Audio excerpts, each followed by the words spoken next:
Bonjour à toutes et à tous, aujourd'hui on s'attaque à la restauration de ces enceintes JM Lab qui sont des DB17 que certains connaissent peut-être, mais là ici une version un petit peu spéciale puisqu'il s'agit d'enceintes JM Lab DB17 STU, STU pour studio, et d'ailleurs cette paire vient d'un grand studio de télévision parisien.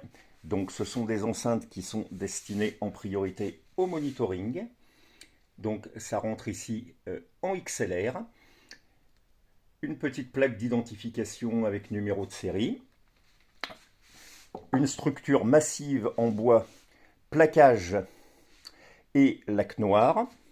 Ici, les haut-parleurs sont un petit peu spéciaux et je pense diffèrent un petit peu de la gamme JM Lab traditionnelle. Là ici on a un haut-parleur de 18 cm à membrane Kevlar, double bobine. Alors pour rappel, la double bobine sert à augmenter la réponse dans l'extrême grave. Ici, comme on le voit, le haut-parleur fortement motorisé est blindé.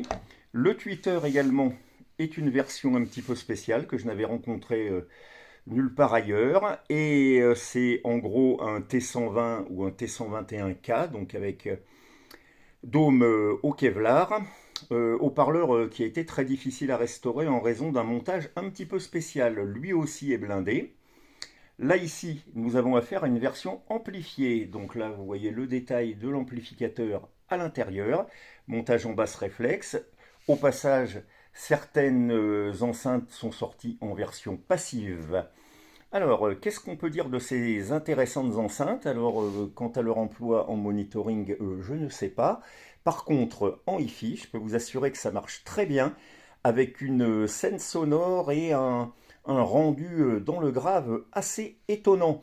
Donc, si vous en trouvez, je serais assez tenté de dire achetez-les, vous verrez, ça va faire d'excellentes enceintes pour une chaîne hi-fi et éventuellement, si vous faites un peu de mix ou autre, ça peut être également très intéressant et c'est de la qualité française et en plus, ça se répare. Voilà. Donc, eh bien, écoutez, sur ces fortes paroles, je vous dis à une prochaine fois et bonjour chez vous.